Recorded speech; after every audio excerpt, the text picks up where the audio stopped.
Bismillahirrahmanirrahim. Të dashtun dhe të shtrenjt, motra dhe vëllezër besimtar.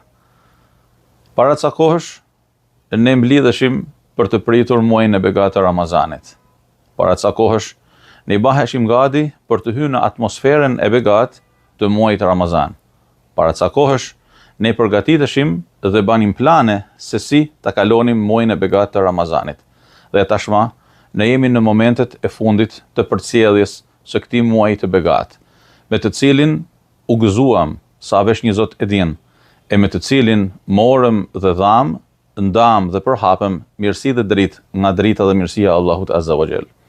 Ja ku jemi në momentet e përcjelljes së muajit të Kur'anit famëlar, dhe po ashtu ja ku jemi duke pritur hanën e re të një muaji të ri, i cili na sjell me vete një festë të madhe, një ditë për kushtimi dhe gëzimi, një ditë të madhe adhurimi, bamirësie, bujarie dhe vllazërie me njëri tjetrin, që na afron për herë më shumë me Zotin e gjithësisë, ashtu siç edhe muaji Ramazan e bani një gjatë të tillë. Ja ku jemi duke e përcjellur Ramazanin, që teksa e mendoj, më vjen ndërmend takimi i dy dietarëve të mëdhej nga koha e shkuar, që njeri i thoshte tjetrit, po ndahemi, i thoshte në mesin ton nuk ka kurrë ndarje, as vdekja nuk na ndan, e përtemja është për herë vend takimi ynë. E kështu është edhe me Ramazanin, muajin e mallnueshëm të Kur'anit, i cili së bashku me fjalën e Allahut Azza wa Jall, e librin e tij, do të ndërmjetësojnë për gjithë secilin prej nesh, inshallahu taala, nesër në ditën e gjykimit. Ja ku jemi për të dëshmuar për herë më shumë aftësinë tonë për të vetfrenuar atëherë kur duhet dhe për të vepruar atë që duhet, kur dhe si duhet. Ja ku jemi për t'i dëshmuar njëri tjetrit, e mi të gjitha, Zotit të gjithësisë, se ne tashma nëpërmjet muajit të mallnueshëm të Ramazanit e kemi përqafuar dritën e Zotit dhe me të duam të ecim përpara duke ndryshuar rrugëtimet e gjithë secilit në këtë jetë të shkurtër.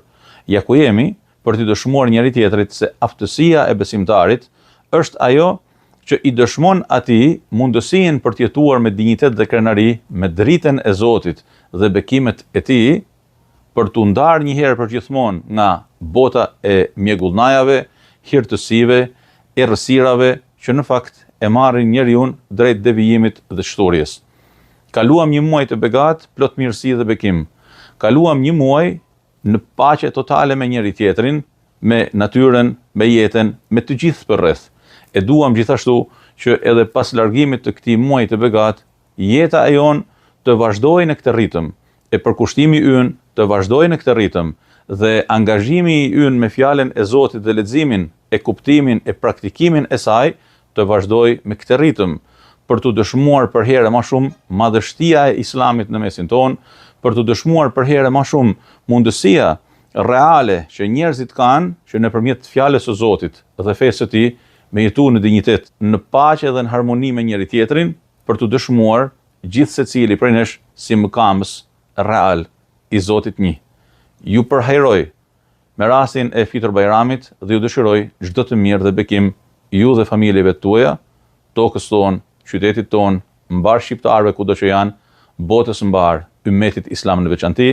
Wassalamu alaikum wa rahmatullahi taala wa barakatuh. Me zemër të mirë, Fitër Bajramin.